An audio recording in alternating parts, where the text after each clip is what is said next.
Good evening, guys. Good evening. Can you hear me, guys? So we'll be doing problems on testing a hypothesis and from past IIT JAM, and I hope you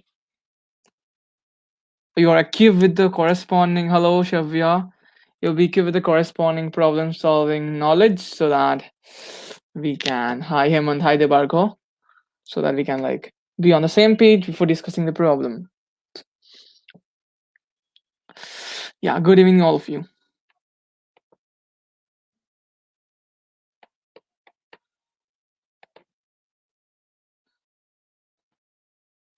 Hello, hello, hello.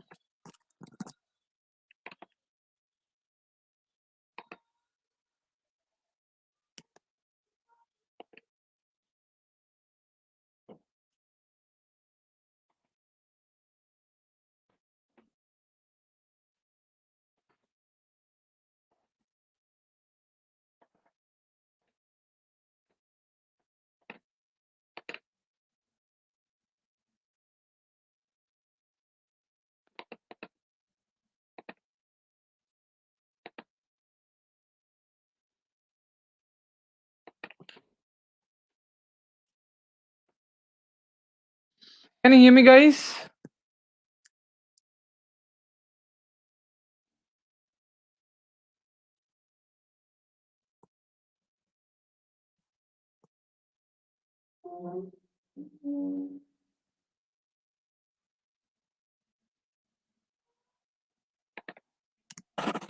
Hello.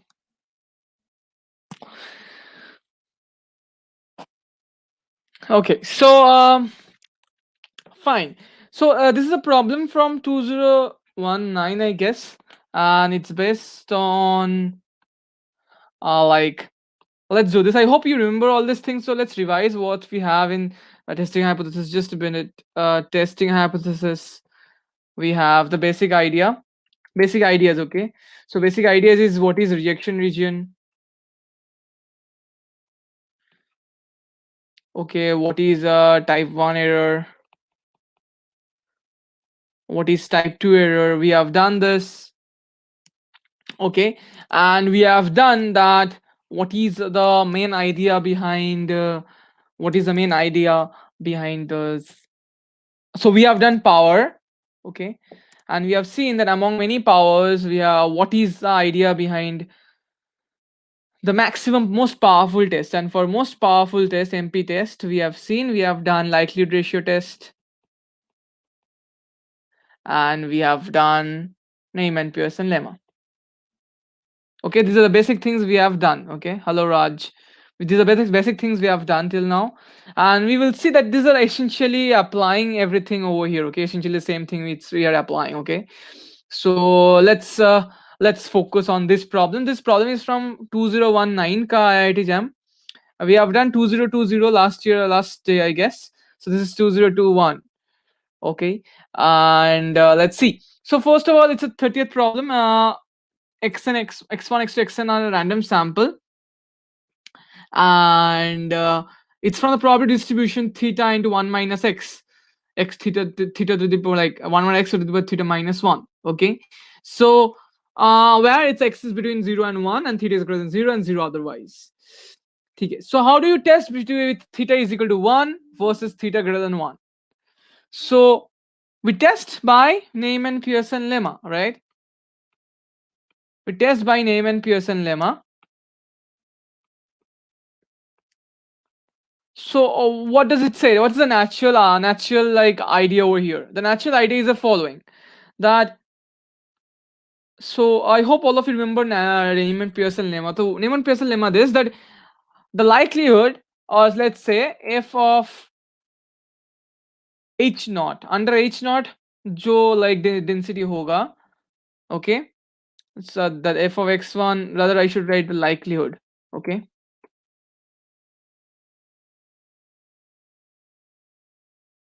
the likelihood of the data, okay, under h naught.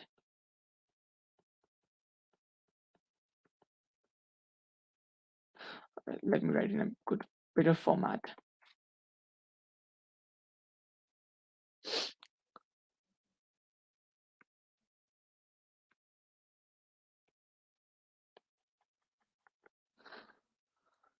Likelihood of theta is equal to 1 of x1 x2 dot dot xn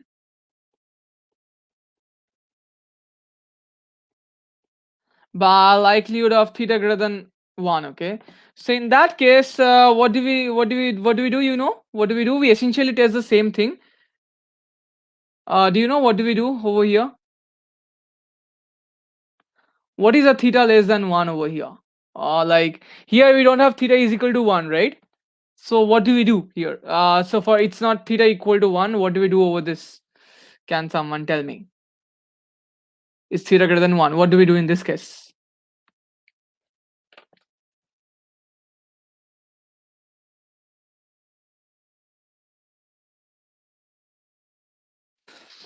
What do you think it should be? That's the idea.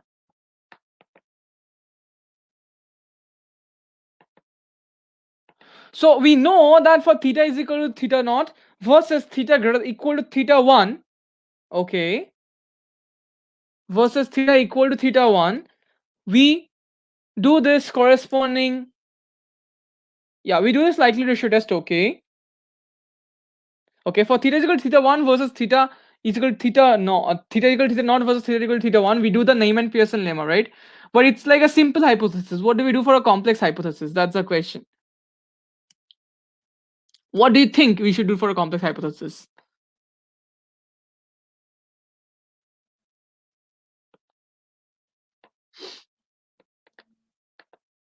So you understand this, that for example, for you remember Neyman-Pearson lemma, right? Oops. For Neyman-Pearson lemma, what is the Neyman-Pearson lemma?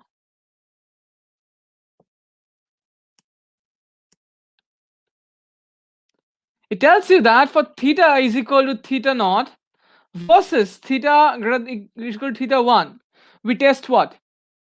We test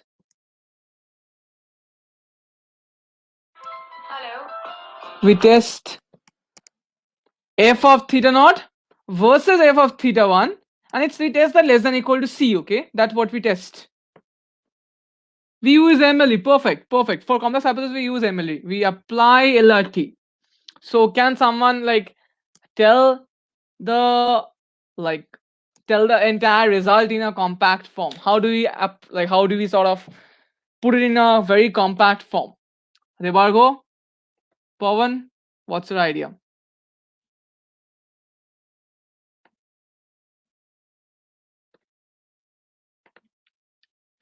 We use MLE. So how do we exactly use that? Any ideas on that, guys?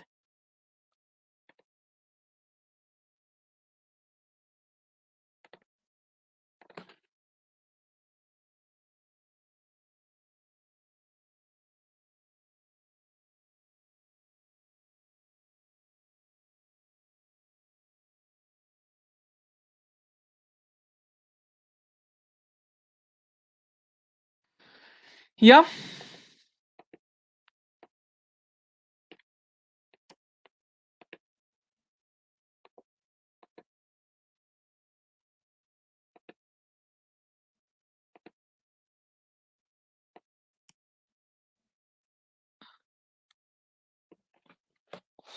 So how do we do that? We can show that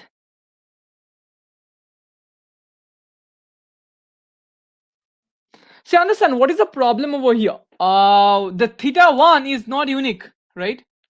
So how do we define that theta 1? What should be likelihood ratio then?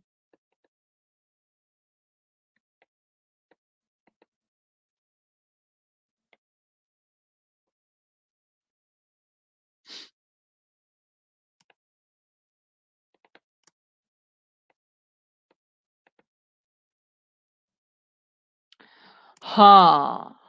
So essentially you're seeing the suprema of over all the perfect. But that's the likelihood ratio test, right, Devargo? So do you think the likelihood ratio test is the same aspect, or the same gives the same uniformly powerful test? The likelihood ratio test gives the same uniformly powerful test? Do you think so?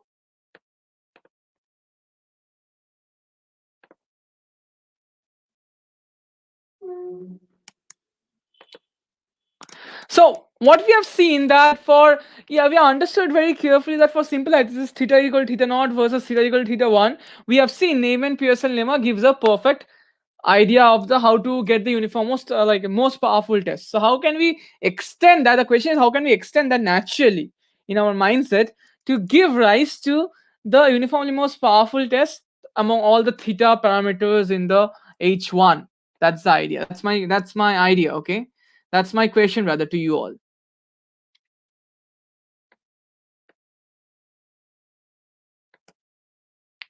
What should be the corresponding aspect now? Like what should be the, so Devargo has told that we can take the supremum of H naught parameters in the beginning of likelihood of H naught in the numerator, and we can take the supremum of the whole class, the whole parameter space, the supremum of the likelihood over the whole parameter space in the below, which is less than or equal to k. We can take that, but essentially that's equal to, yes, you're right, Nina. So it's simple hypothesis versus composite hypothesis. You're right, but Neyman Pearson lemma, what we have done last day. So it's about simple versus simple. Yes, you're right, Nina. Most powerful test is simple versus simple. You're right, Nina. But UMP, how do you do the EMP part? So that's my question is. So what do you think is a natural? So Debarga has given an answer. So I want to discuss about the UMP test. What comes up naturally? You understand? That's the question to you all. So we have seen that in MP test for simple hypothesis versus simple hypothesis is actually essentially very easy, not easy, but yes, it's very intuitive. But what about the non-simple part, the composite part? That's my question is to you guys. What is a non-simple part? How do you really define it?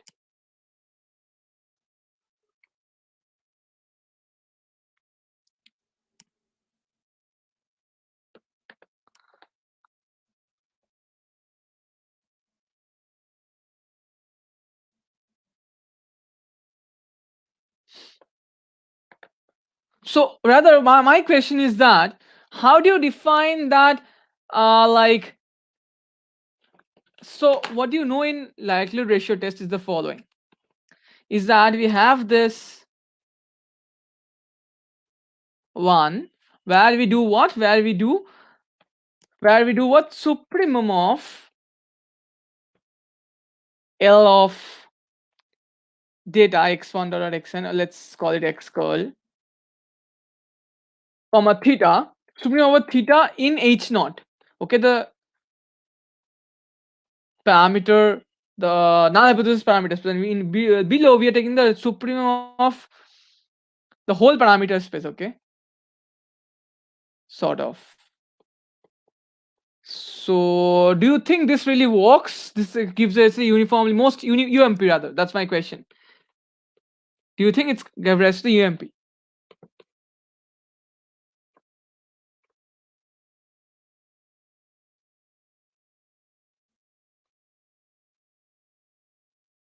It does. Okay, so that's my question is, can you tell me why it gives us the UMP? Like what exactly is on your mind? That's my question is mainly, you understand?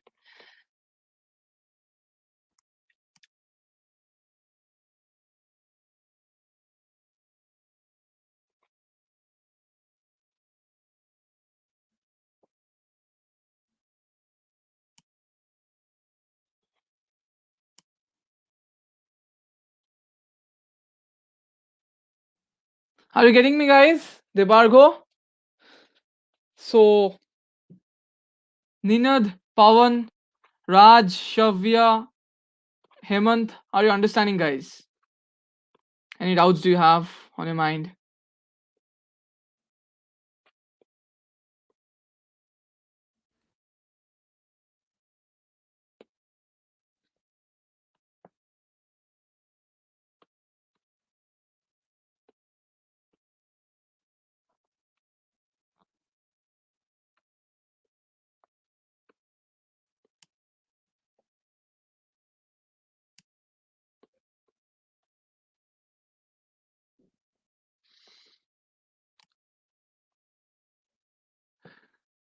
Okay, so the question is the following, guys.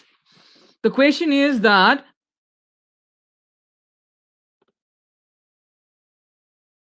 Yeah, you're right, Debashprita. You're right. So the question is the following. See, what is the what is the test criteria? Okay, so we have seen that so suppose we have seen this idea that for simple hypothesis theta is equal to theta naught versus theta is equal to theta 1, where theta 1 greater than theta naught, we have seen that we expect that since we expect h1 to be rejected if the likelihood of this is more than this, right? So therefore we reject this if f of theta naught by f of theta 1 of the data x curl is less than equal to 1, and we select this k based upon the significance level alpha, right? Now what I do is that instead of this we take this to be greater than theta naught. So now this thing, this theta 1, it cannot be there, right? This theta 1 cannot be there. So what do you do then? You understand this theta naught, we don't know this theta 1, right? So what is the test then? That's the idea. Okay. Okay, Devashpita is correct. So what will you consider as the test statistics, Devashpita? That's my question is to you. What is your test statistic?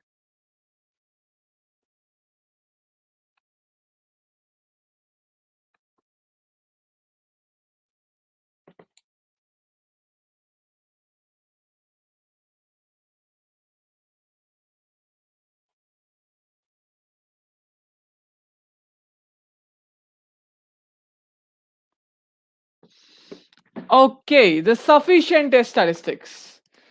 Perfect. So this is, yes, this is what I wanted to make you understand today. So this is what I'm trying to make you understand.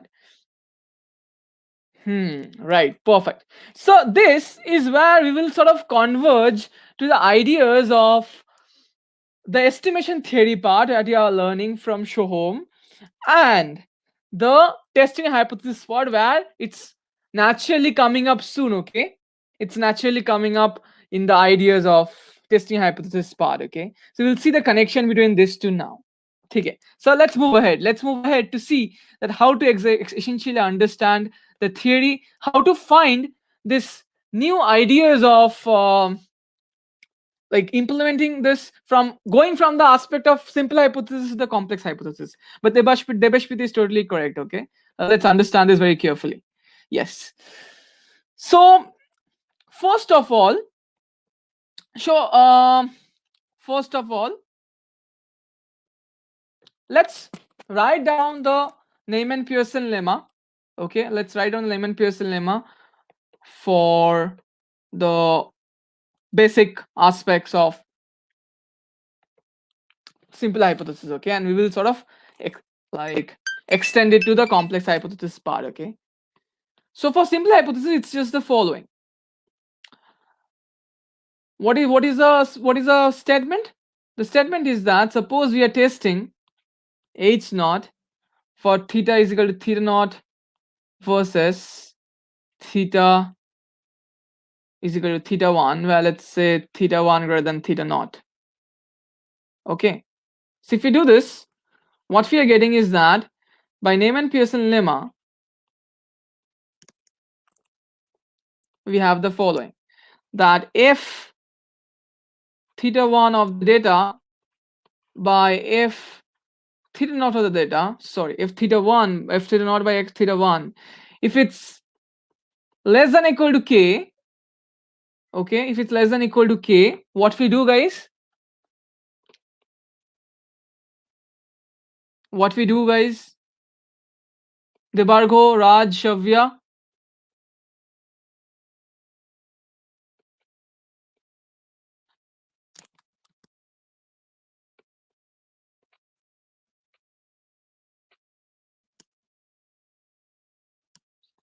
We reject it or we like accept it, guys? Tell me.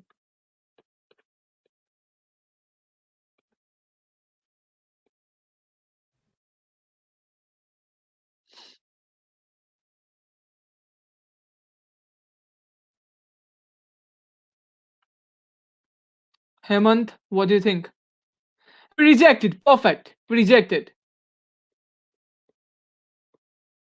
because it means that this f theta of 1 is sort of greater than this f theta naught. That means likelihood of theta 1 is much more than likelihood of theta naught, right? That means we will reject the null hypothesis, this one.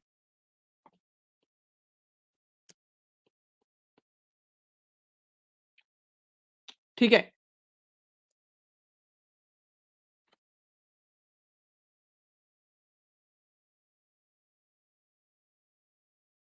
Right. So now let's take the example of, let's take this. So now we reject it. Okay. So now how do we find? We find this k by finding that probability of when this will happen is equal to alpha. So we find the probability of this aspect is equal to alpha of the rejection. Okay. Under like the h naught, given h naught is true, and therefore we find it equal to alpha, and therefore we essentially, given h naught is true, probability of h naught, and we find the k out from here. Okay, so this is what we have done till now. Perfect. So now my question is that, as Deveshpita has already answered, that how do we extend it? So suppose, yeah, theta greater than theta 1 is important. Yes, that's very important. If theta less than theta 1, this will be greater than or equal to k, or will it be? So think about it. Okay. So think about it, will be actually, so just think about it. Okay, so it depends upon actually the form of the whole expression. Likelihood will not change, I think. Yes. So yeah, so now what our interest is that we want to move from the dimension of h naught, theta is equal to theta naught, versus theta greater than theta naught. Okay, so we want to move into this dimension. So now observe that we cannot, what my question was, that we cannot write like this, right? Because we don't have any theta 1 over here.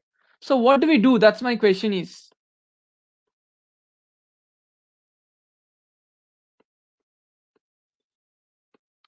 That's my question is. Okay, guys, are you understanding, guys, what is really happening over here? What I'm trying to make you understand?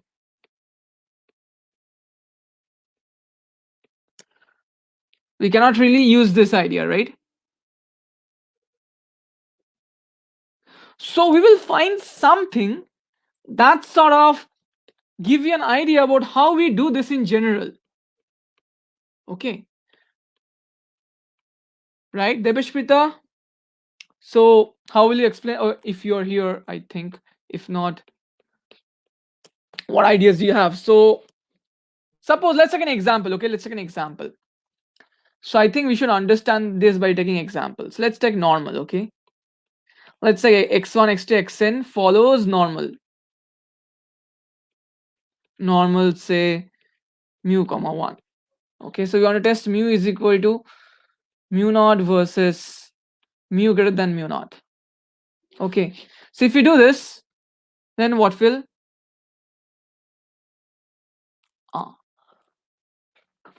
but that's a likelihood ratio test, right, Ribargo? That likelihood ratio test, right? So you're telling likelihood ratio test is actually the idea of the corresponding like giving the maximum idea, and then max the most powerful ideas, most powerful test, uniformly most powerful test.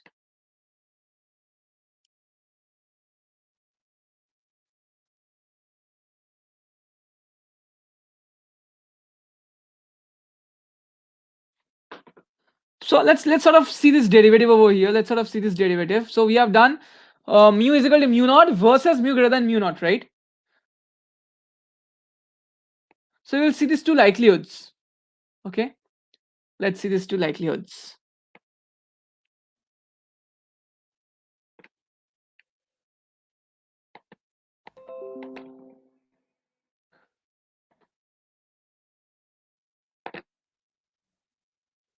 Okay, so Devashpita is suggesting us to take a theta 1 which is greater than theta naught. Okay, so how does that help? Let's see.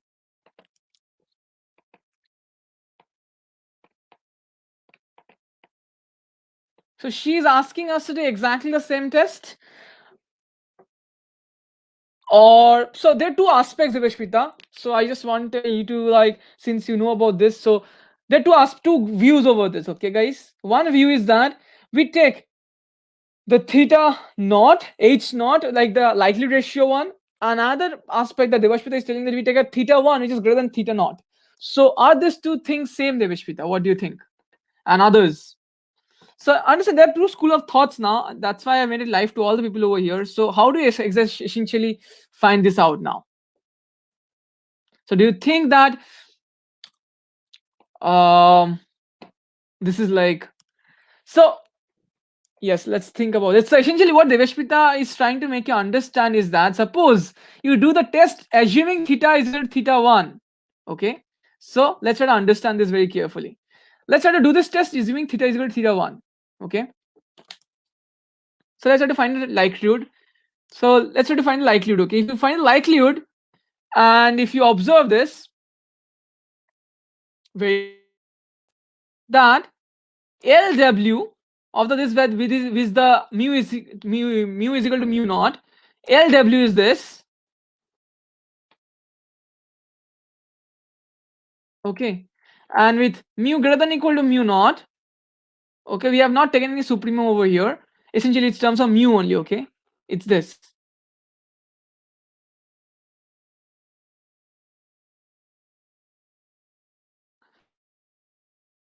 By this, what will happen? Or you're gonna do the maximum.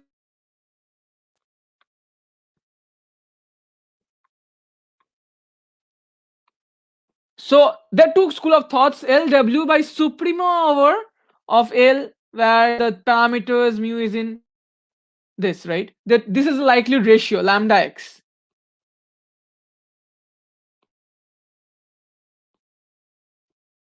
Okay, so this is the likelihood ratio. What Devashpita is telling is something different. What Devashpita is telling is that if you do using theta is equal to theta naught, or rather mu is equal to mu naught, versus mu is equal to mu 1. Okay, then what is the idea that is happening? If you compute it, then what will happen, guys? Let's compute this. Okay, so if you do the likelihood of mu naught by mu 1, so let's do this. It's like some constant over that sigma, like that's constant all to the power n times e to the power minus 1 by summation of xi minus mu naught whole square by sigma square. Okay, sigma naught square. So sigma naught square is known here. Also similarly, c to the power n into e to the power minus half summation of xi minus mu 1 whole square by sigma naught square. Okay, so if it is c to the power and c to the power n will cancel out with each other, and what we will get is the following: e to the power half summation of xi minus mu naught mu 1 whole square minus, okay, I think this is kind of, so we'll get e to the power minus half e to the power half summation of xi minus mu 1 wholes by sigma naught whole square minus xi minus mu naught by sigma naught whole square. Okay, this is what we are getting over here, right, guys? We will do the sigma supremum part. So what is this coming out to be, guys? You have done this calculation, guys.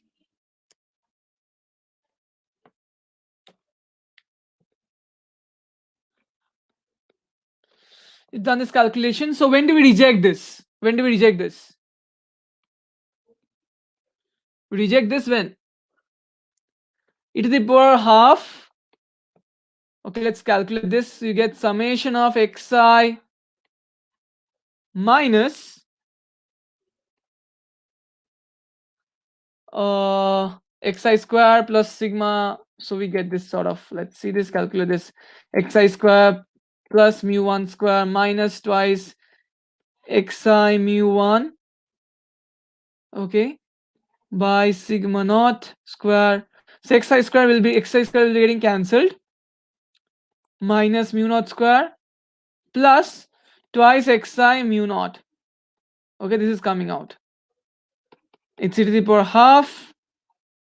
Okay, it's summation of some constant times plus some x bar times some mu1 minus mu naught, I guess. Mu naught minus mu1, but by sigma naught square. This is what is coming out, right? Yes, you're right. So this is what is coming out. So, so the idea, what is the essential idea? So the idea is that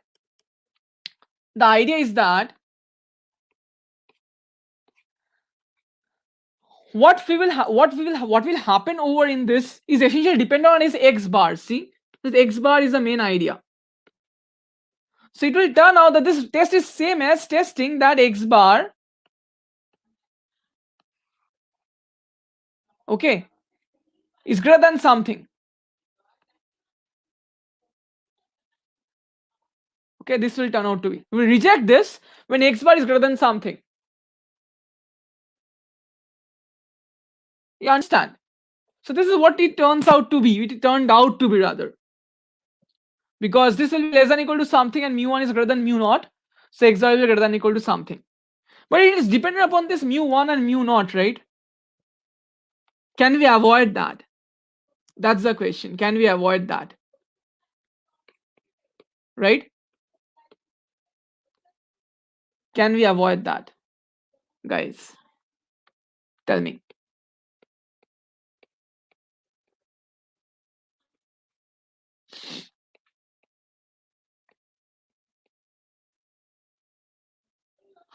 So there is something called monotone likelihood ratio. Okay, so this is the idea. There's something called monotone likelihood ratio. So what is monotone likelihood ratio? What is monotone likelihood ratio? Monotone likelihood ratio tells you that if the likelihood in terms of, okay, it likelihood is in terms of increasing in terms of something, that's something I'm going to explain to you now. What is that something? Then we will find out something really interesting. Okay, so let's see what is monotone likelihood ratio. Any doubts till this point, guys? Any doubts?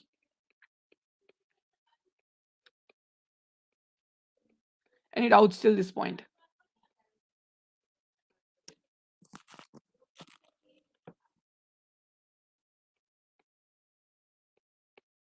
So before going to monotone likelihood ratio, what we will essentially do is the following. We will sort of show that the power, okay, the power of the test is essentially independent.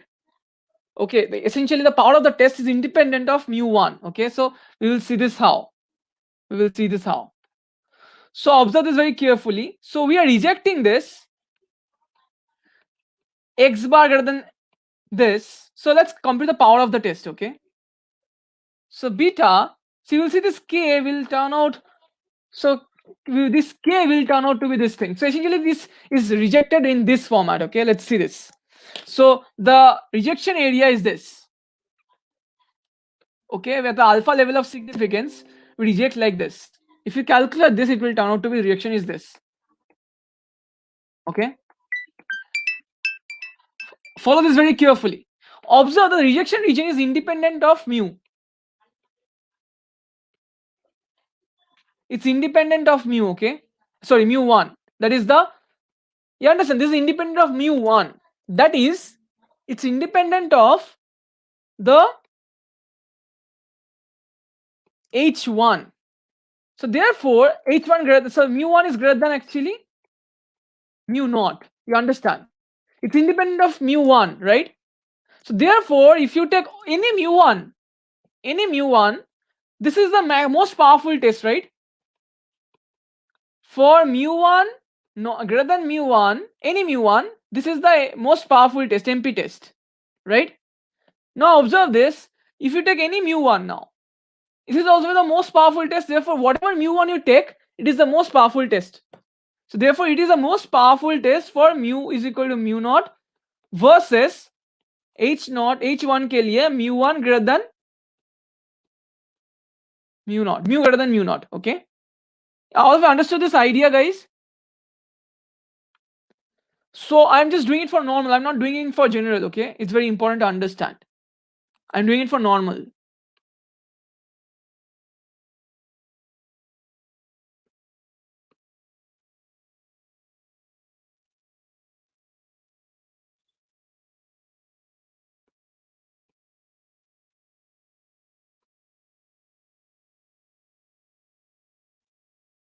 Are you understanding, guys?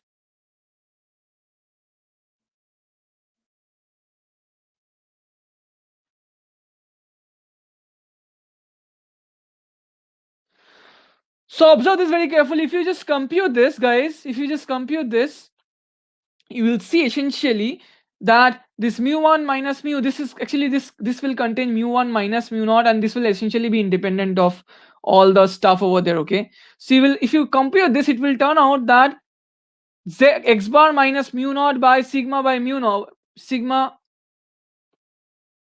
by root over n is greater than or equal to z alpha. So essentially this is dependent, the rejection region is dependent, not dependent upon mu1, the h naught, h1. So therefore the power, okay, the power will not be dependent upon mu1, right? So therefore for all mu1 greater than mu naught, this is the most powerful test.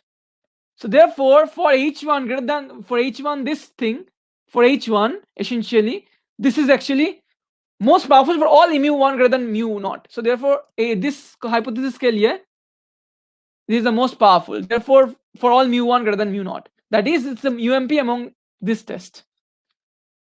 All of you understood this? But the natural question is that will this occur for every single test? That's the question, right? Question is that will this occur for every single test? This is done for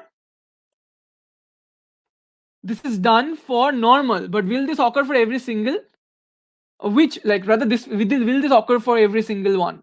That's the question.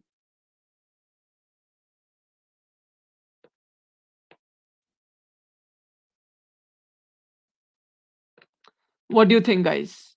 Will this occur for exponential?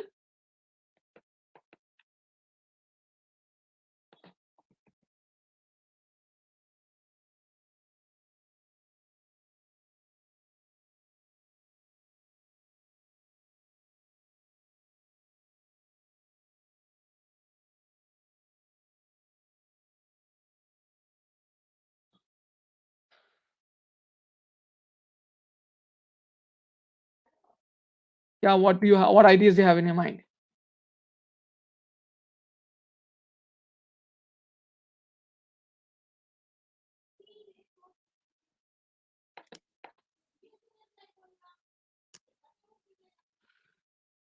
CLT, what CLT? I didn't understand. I didn't understand your CLT wala logic.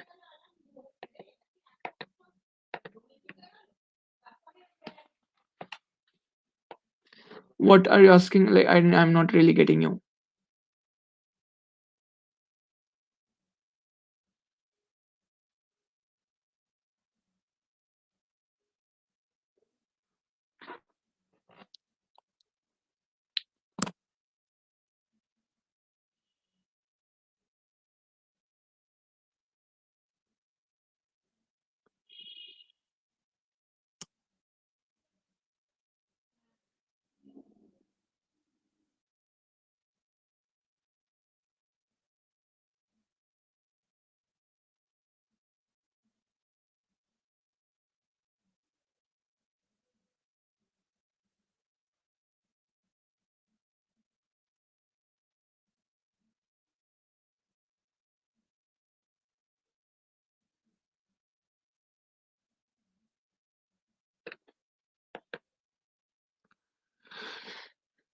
Yeah, my question is, Deveshprit and others, that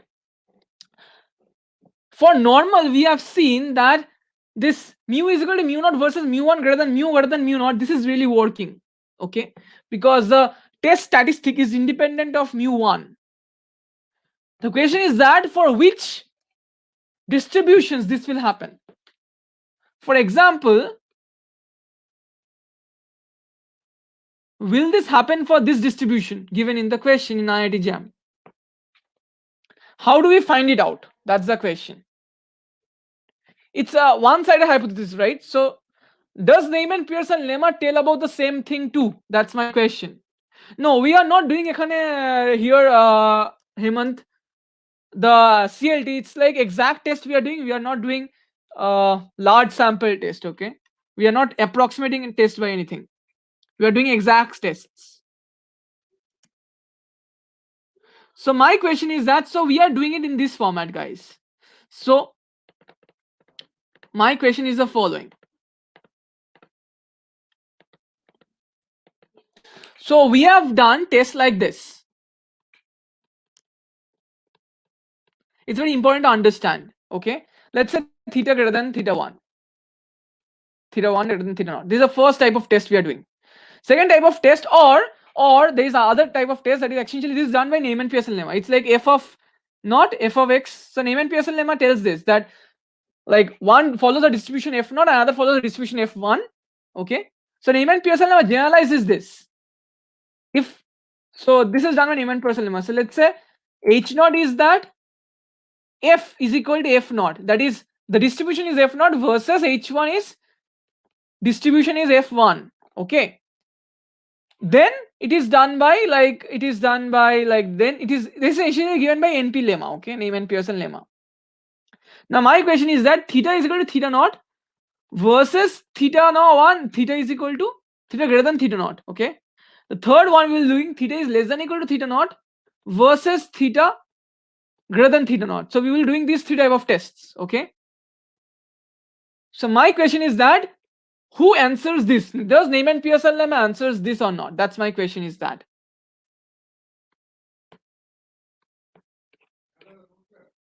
Okay, that's my like question is now, actually, guys. So how do you do this? Right? For exponential, we have summation xi. Why do we have that? That's the question. Do we really need something like that, or we can do it easily? Do we really need something like that? So what? So Neyman-Pearson lemma, does it work only for simple hypothesis, or does it really work? Debeshwita, what do you think? Does it really work for Debeshwita? I hope you understood the question.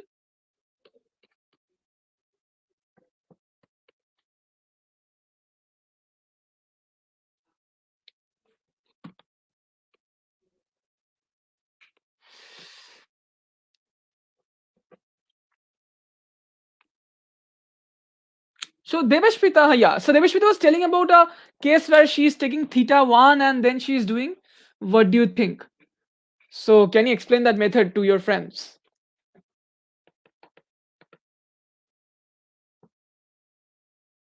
No, don't think about the question, guys. Don't think about the question. I'm talking about this extension, that theta greater than theta naught. How can you do it? Is always the theta greater than theta naught ke liye for exponential, essentially it's always independent of that theta 1 parameter, so that we can usually, so essentially we have seen for normal theta, essentially the test hypothesis is independent of the h1. So is it true for all such cases? That's my question. Is it true for all the cases, all the good distributions we know?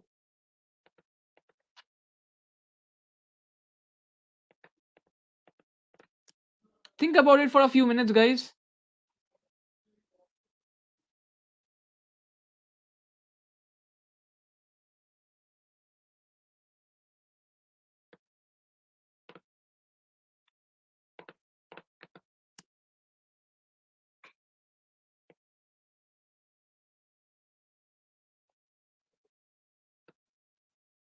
So we will be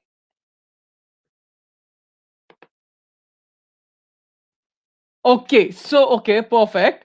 So it doesn't depend upon, you say, on the it does depend upon the like the side of which you're testing, Devashpita. But do you know the like, do you have any mathematical idea behind it? Pawan?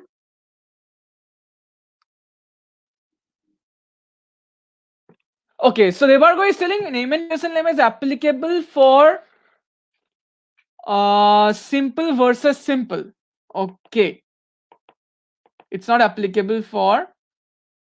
Okay, that's so. How do we then? What is the way out? We are like stuck in a bottleneck, right? What do we do now? So how do we do this?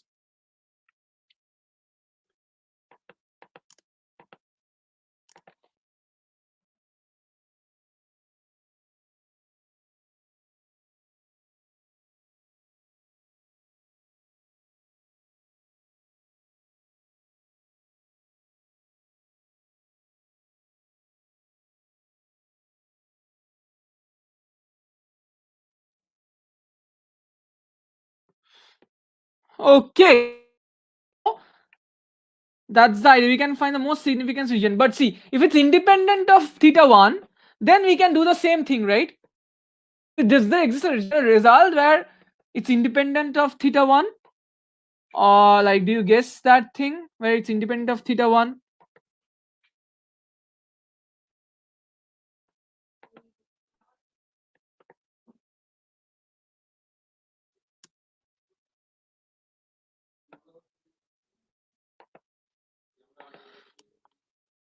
So do you have any general theory in that? That's my question is.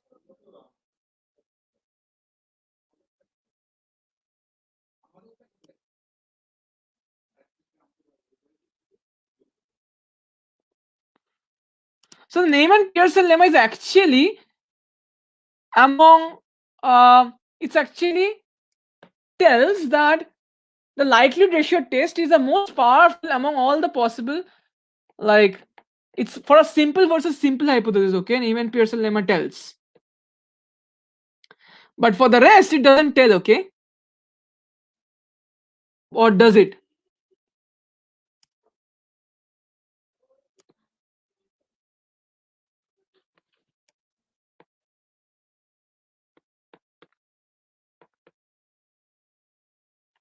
So what do you think, guys?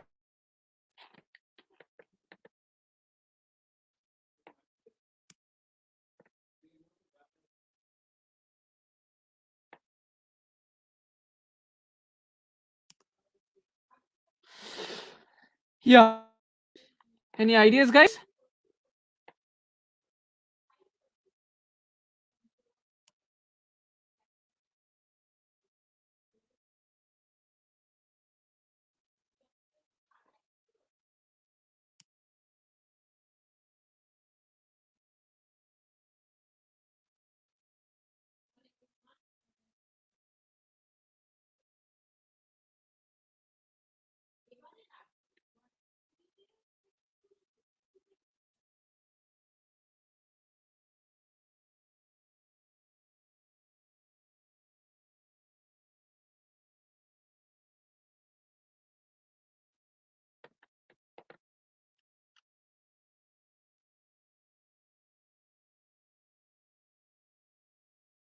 Okay, uh we can apply LRT, but do you have any theorem for that? LRT is always good for like always giving the uniformly more powerful test. So Revishmita is telling that of all the distribution lies in OPEF means, what is U theta? I mean, I'm not understanding your language maybe.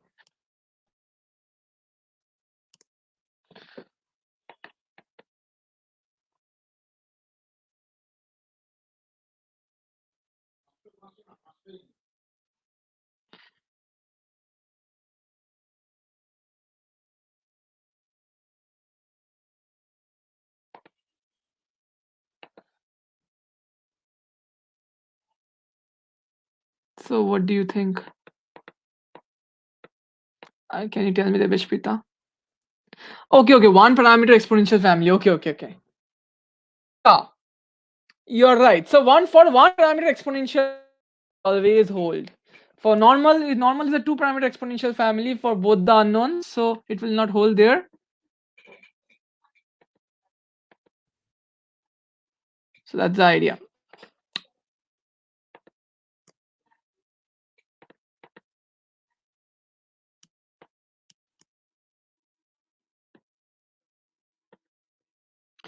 So we can show that for theta greater than theta naught, okay, this is also the most powerful test. Uniformly most powerful test. You can show this. Okay.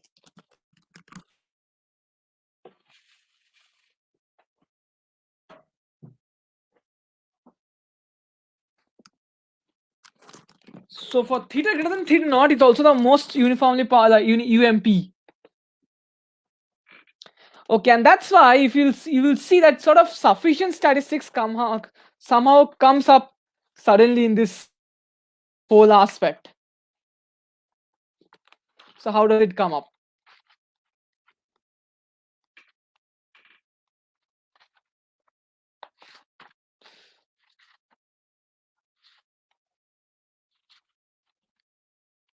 So Neyman theorem in the other class.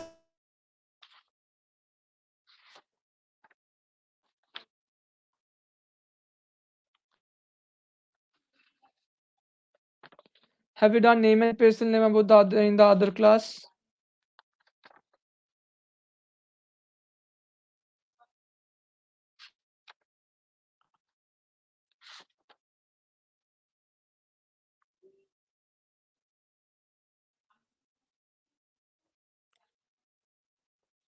This Debargo, Shavya, Raj, have you done it? Neyman factorization theorem. Okay.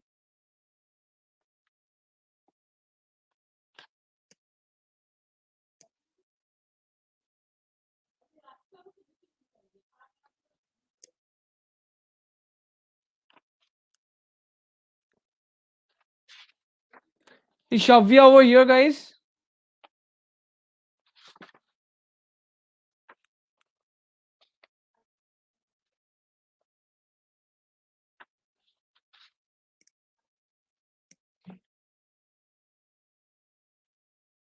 Yeah, you're right, Devashpita. Essentially, this is the reason why sufficient statistics is coming up. Okay. This is the reason why sufficient statistics is coming up suddenly in this whole aspect that like how you really, so whenever you're considering the ratio, the likelihood ratio, na, it can be described in terms of sufficient statistic. Okay. That's how it is coming up. Okay. So therefore we can sort of tell that essentially this is the idea. So essentially this also for this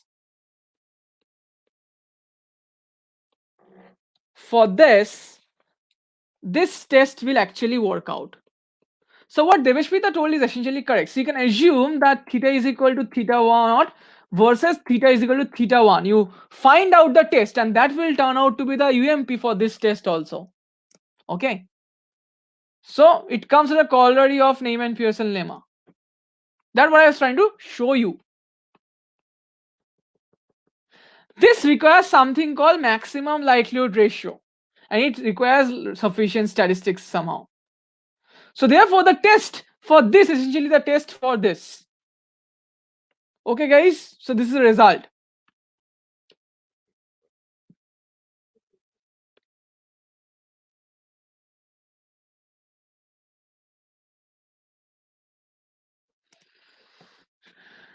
ठीक है?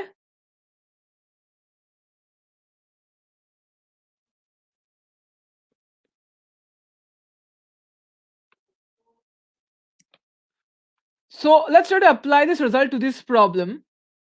So we cannot really do the proof, but of course, like we don't have that capacity in terms of. So let's try to apply this result to this, okay? So can you tell me what will turn out over here?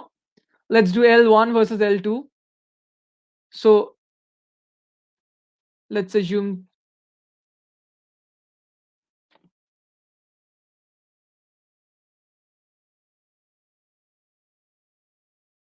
But is it like, we will see it, okay? So let's do this likelihood ratio, okay? So how do you,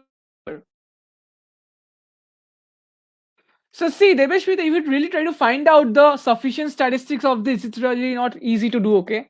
So we must have be having in terms of some other results where we can do this single hypothesis test, single-sided hypothesis test, okay?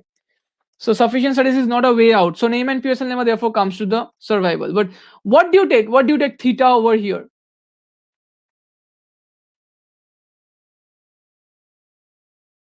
So let's try to do this, okay? Let's try to do this. So let's try to write the likelihood, okay? So can someone help me in writing likelihood? So h naught के लिए likelihood क्या होगा? 1 minus x is into whole to the power 0. Essentially it will be 1, right? L will be 1 to the power n. For theta is equal to 1, what will be? It is essentially equal to 1, right? It's a uniform distribution. For theta greater than 1, let's take it theta now, okay? So below it will be theta to the power n, 1 minus x. So it will not be 1 minus x, but it will be 1 minus x1 times 1 minus times dot dot dot 1 minus xn whole to the power theta minus 1. This will be this, right? For some theta. We don't know what theta it is. Okay. Are you getting this, guys? So how do you find out now? It will be less than equal to k, right? So how do you find out now? Where is the square coming up?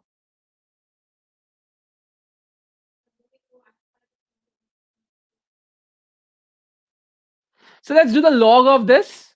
So if you do the log of this, what will come up? Let's take this as a constant, okay? There's a constant over here. So it's like, if you take log of this, it will turn out to be this.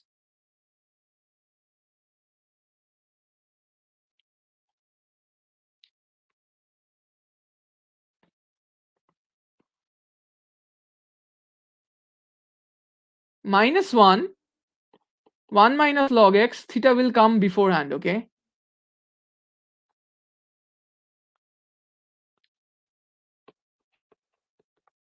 Theta minus 1, sum of log x, okay?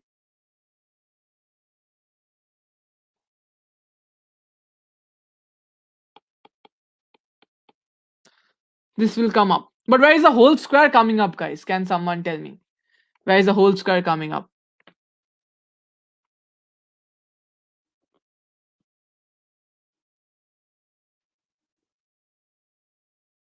Can someone tell me which distribution it is?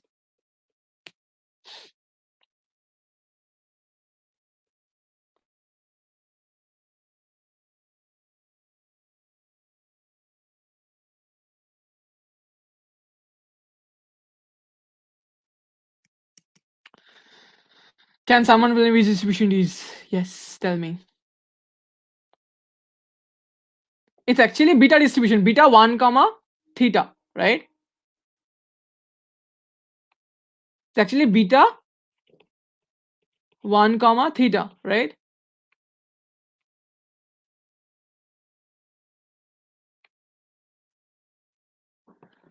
So how do you find out this? So where is the square coming up? Tell me.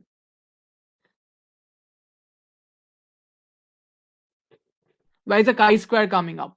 Someone was telling about the exponential. I was not sure. Who was telling about the exponential? I have to see. It was coming out to be.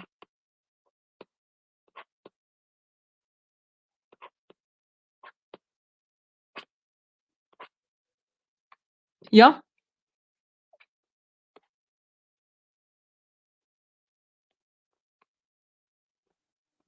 Where is this square coming up, guys? You must be understanding this. Where is this square coming up?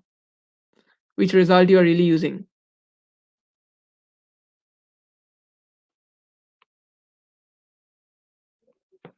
Okay. So where is this chi-square coming up?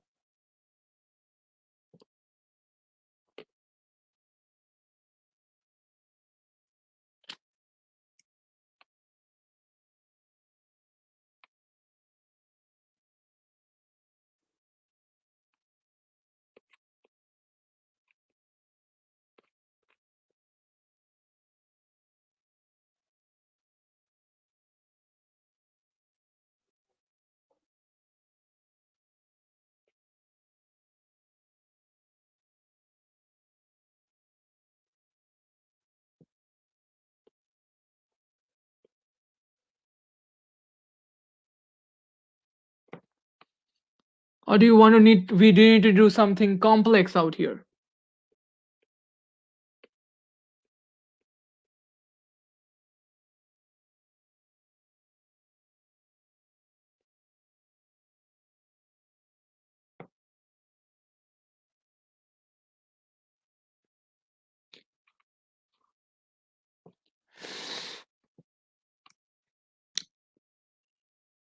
Mm-hmm.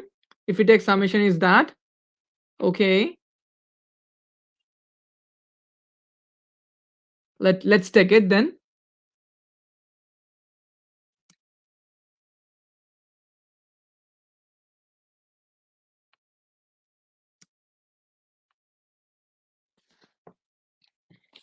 But why is coming out to be chi square?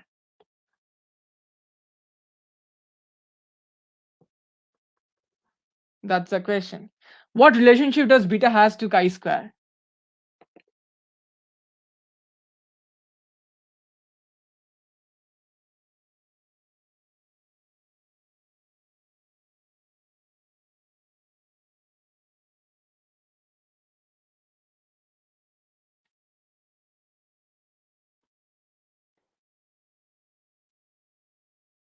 Perfect. That's the idea. That's the idea, Devashmita. That's what we are understanding. That if that is the understand relationship between beta and chi square. Perfect. So if x is beta, okay, then minus of like twice log of 1 minus x square. Exactly, exactly. Perfect, very good. So that's what I wanted to make you learn. So essentially it's a probability problem much more than this problem. So what we get over here is the following.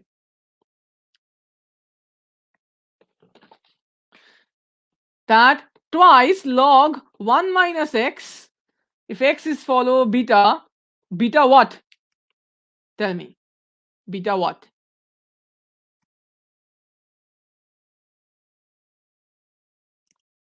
So does it hold for all betas? So essentially what really like holds?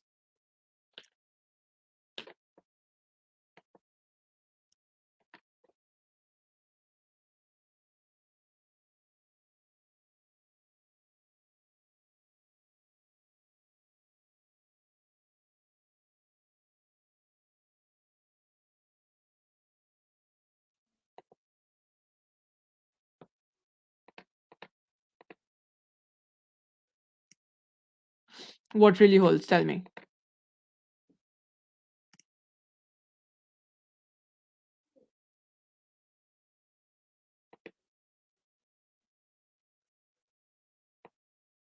Mm,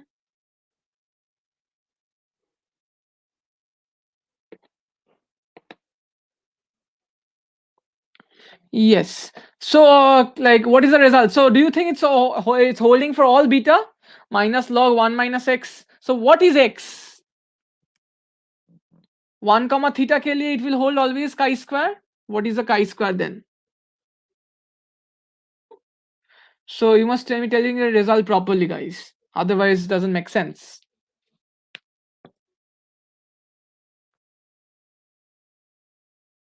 Beta 1 comma theta. Are you sure, Devashmita?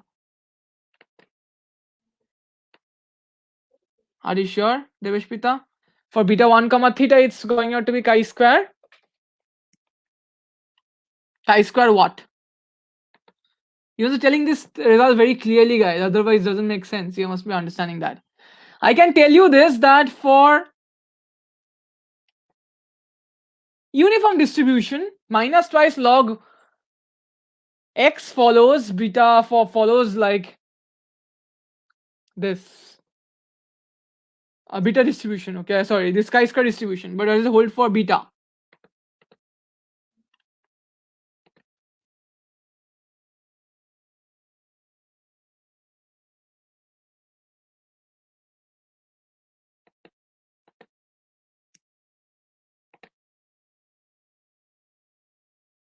For uniform does it hold for beta?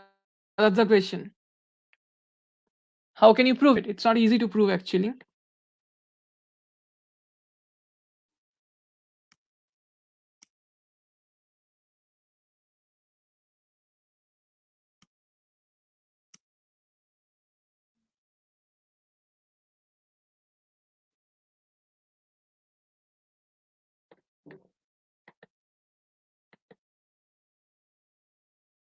Okay, so Devesh Pita is telling that for beta 1 comma theta minus twice log 1 minus x follows chi square what? Chi square what? Tell me the degrees of freedom.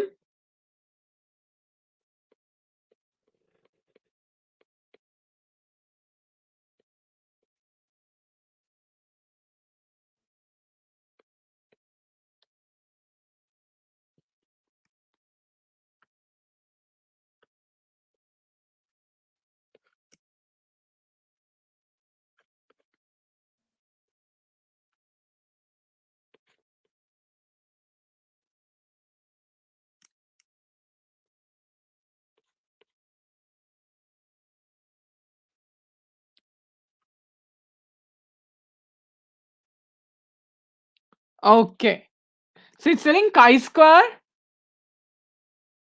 2. Chi square 2. Can we tell this? So this is interesting. This is interesting. Can we tell this? Um, let's see what are the relationships with beta and other distributions. We should understand this and know this very carefully. So beta. So this, let's try to understand this. Okay. So if x follows beta alpha comma 1, okay, so we will first create connection between beta and exponential.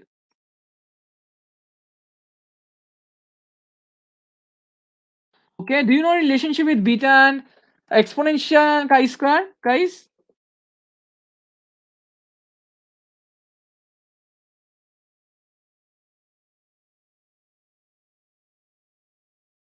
Anyway, so let's do this understanding with beta and exponential. Okay, if x follows beta alpha comma 1,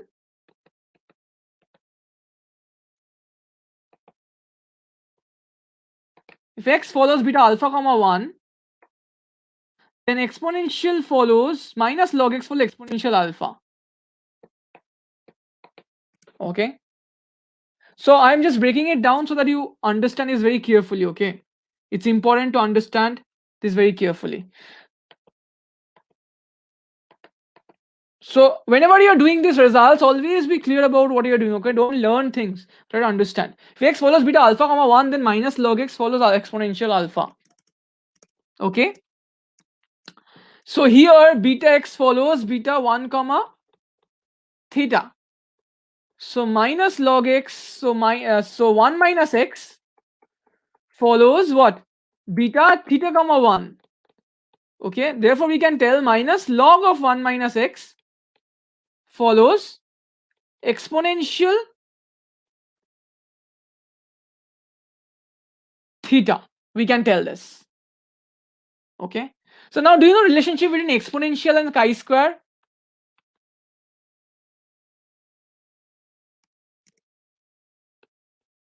Do you know the relationship between exponential and chi square?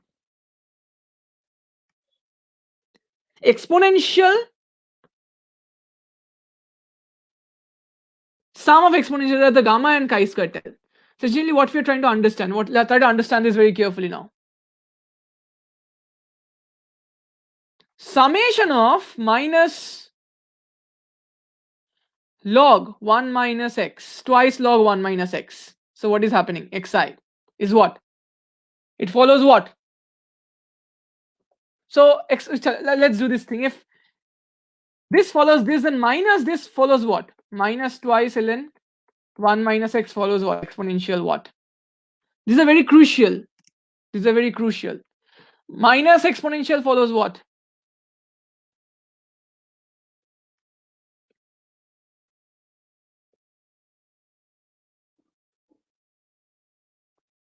So there is a result that this result is true that if z follows uniform 0 1, Okay, then twice log of z follows chi-square 2.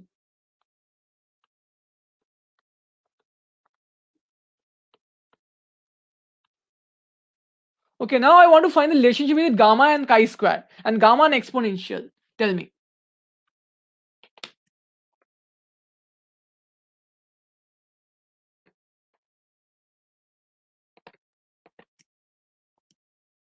So this is a relationship you must be knowing, guys.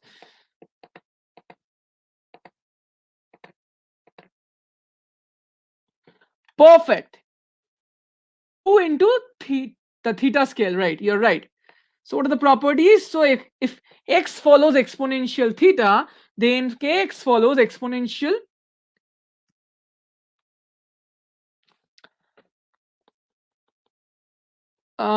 twice theta. It depends upon whether theta is a parameter or what it is. What it is it? Okay, it depends. Okay, so remember about that. So and sum of exponential follows what?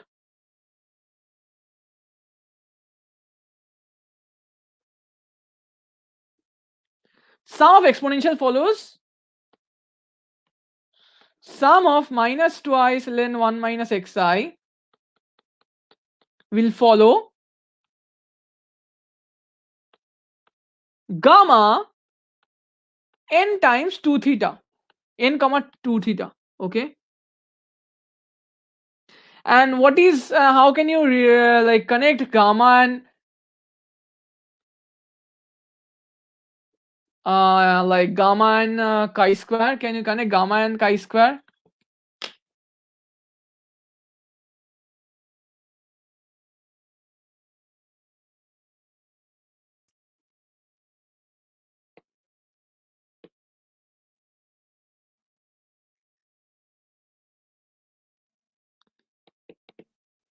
For gamma and chi-square, what we can do?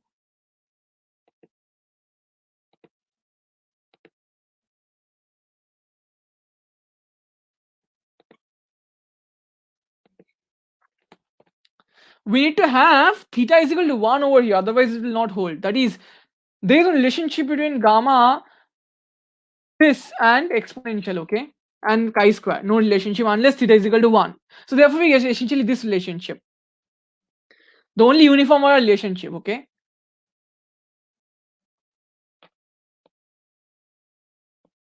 yeah, so essentially it cannot. So what? Yeah, you're right. Gamma n by 2 comma 2 is a chi-square n, but here there is no relation. For uniform will hold, right? Only uniform ke liye there is a relationship between chi-square and there is a relationship with beta and chi-square. Okay, there is a relationship between chi-square. So therefore what is happening over here?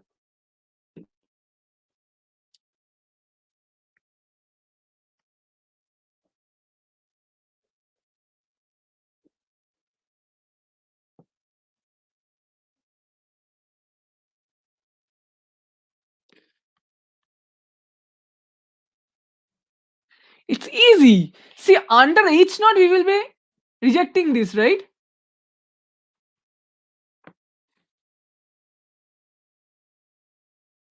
Under H naught we will be rejecting this.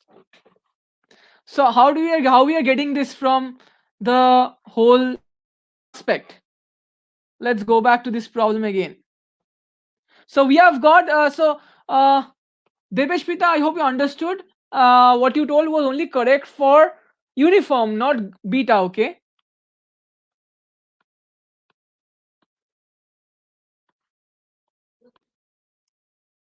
What you told was only correct for uniform and not beta. So this is the correct thing. I think I should not rub this. Elsewhere. So all of you understood this. That was actually correct for uniform, not beta. Okay. So it's something else over here. So what is else? This is the idea. So fx was what? Fx was theta into 1 minus x whole to the power theta minus 1. Okay, theta greater than 0. And we have h naught is theta is equal to 1 versus theta greater than 1.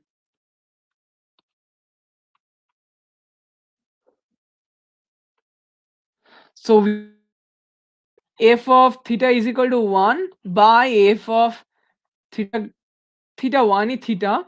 Okay, so this thing should be sort of less than equal to something, and we have got that minus of log summation of log of 1 minus xi is less than equal to some k.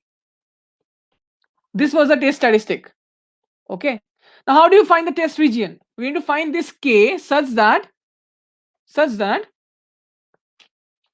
we need to find this k such that its probability is alpha. So under h naught, how do you find this k? Under h naught we find this k, right? So under h naught minus of log summation 1 minus xi. Under h naught is what? Theta is equal to 1. And the theta is equal to 1 means what? That is equal to uniform 0 comma 1. Then we can apply this, right? Then we can only apply this, otherwise we cannot apply this. So then we can say, okay, if we multiply by this and then we get twice k, then we can find this sort of idea over here such that its probability, let's call this k dash. Okay, so this is the idea. So that its probability is alpha. So now we can show, okay, this is equal to chi square what? Understand very carefully. Each one is equal to what? See the result?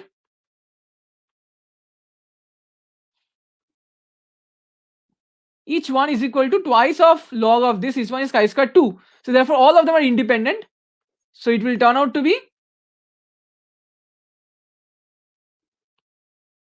chi square twice n, right?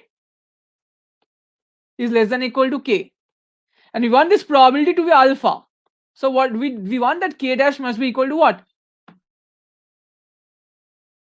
So let's see the example.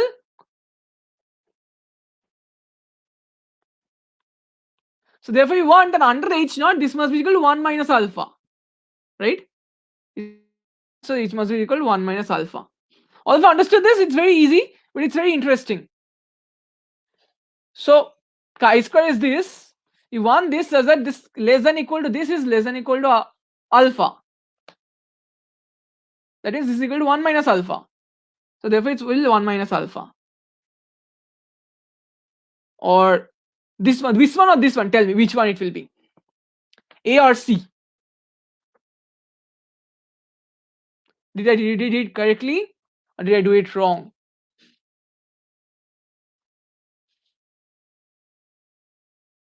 It will be say A or C. Tell me.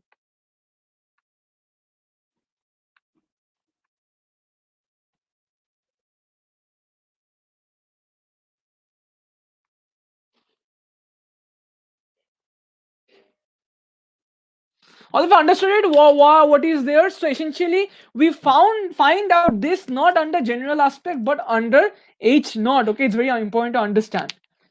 So we find out this k not generally, okay, but under h naught. So that's why under h naught theta is equal to 1, we can only use this result, otherwise not. Okay, it's very important to understand this.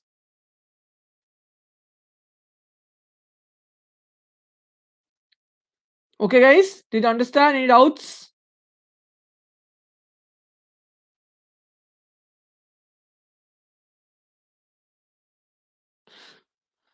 Under h naught this summation is what? Probability of this is less than equal to, it should be a, right? All of you understood this? Any doubts?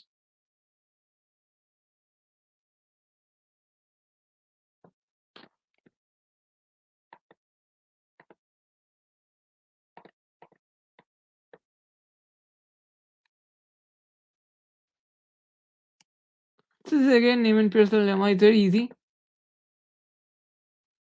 Where did the square came from? That's a very interesting question. So the square came from, we gave it, we instilled the square, okay, so that we find out, we know this distribution, that's why.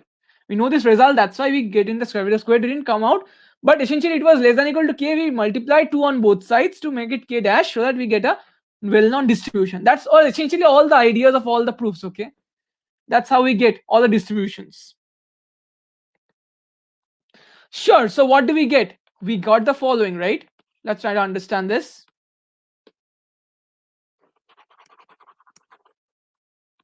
We got minus of summation log ln 1 minus xi is less than equal to k we got, right? From the Neyman Pearson lemma. Right, guys? And we told that we multiply 2 so that we know that under H naught this gives a distribution. This, let's call this k dash now. Twice k is equal to k dash. We don't care about this k dash, okay? Unless we now under H naught we try to find this k dash. Under H naught, this follows chi square. So left hand side follows chi square. Okay? Twice n. So probability under H naught chi square twice n less than equal to k dash under H naught that is equal to alpha. Okay? By the alpha level of significance. I mean size alpha. If this is alpha, that means for under less than equal to k, this is equal to alpha. This region is equal to alpha. Therefore, this is what? This is chi square twice n 1 minus alpha, because this 1 minus alpha is what is afterwards, the sort of the p value. Exactly. All of you understood this, guys? So beta is not the way out. Always understand, always you try to find this under H naught, okay? Try to understand this very carefully. We never find out that k without H naught. So whenever trying to find out that k, always be interested in doing H naught, okay? That's it. The test statistics is independent. Finding the test statistic is independent of this k. Okay, it's by likelihood ratio test. Finding the k is dependent upon under H naught. Okay. All of you understood this? Any doubts?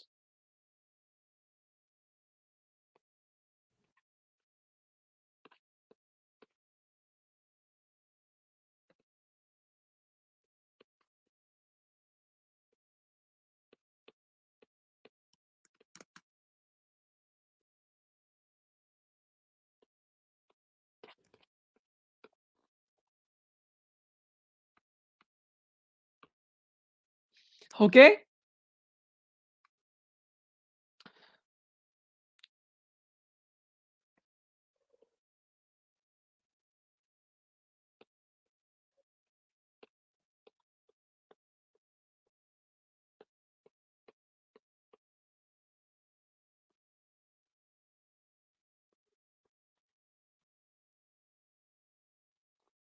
Okay. Perfect. So okay, I think we can wrap it up now here. But you should what is the idea? Let's not wrap it up, but let's try to do the other problems a bit. So observe that this is also Neyman Pearson lemma. Just apply Neyman Pearson lemma. I will discuss this problems in details in a video. Okay, I will make videos of this. Oh, this is all about Neyman Pearson lemma. Okay, observe this very carefully.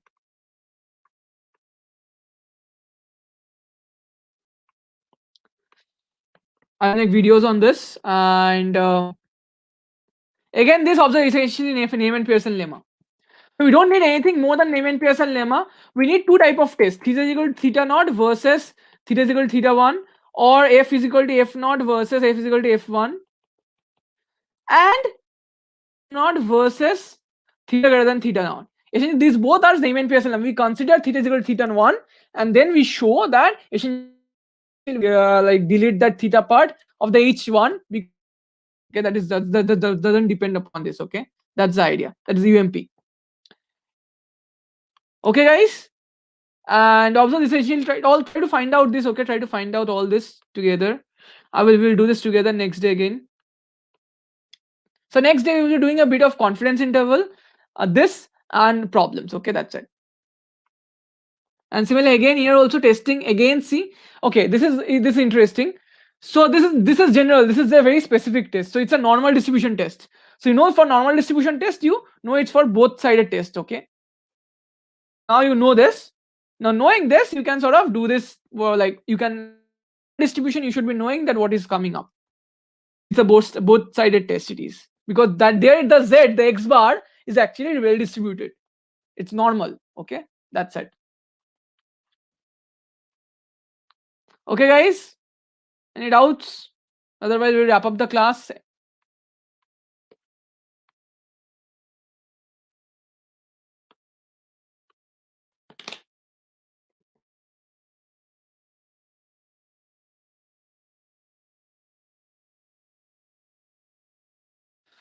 Okay, so I will give you a short summary of all this in our batch. Okay, and I will also like discuss the solutions of these problems. Okay. So remember, we have what? We have this Neyman Pearson lemma. We have to attack two type of kind of problems: a simple versus simple versus one-sided hypothesis. Okay. There's another thing that theta is less than equal to theta naught versus theta greater than theta naught. That is not in our syllabus. That is called Curl and Rubin theorem. That is in terms of sufficient statistic. Okay, we will understand that. But till now, we will be only focused on this. Okay. And do we don't so yeah, that's it. Oh, that will be do after the IIT JAM exam. Okay, guys. Bye bye, and see you in the next class.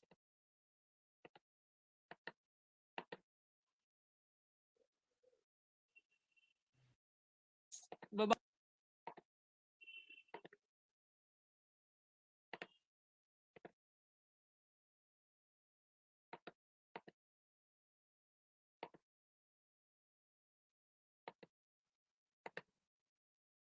Good night. Yeah, Kalin Rupin. Yeah, right. Bye. Shavya, are you understanding? I hope.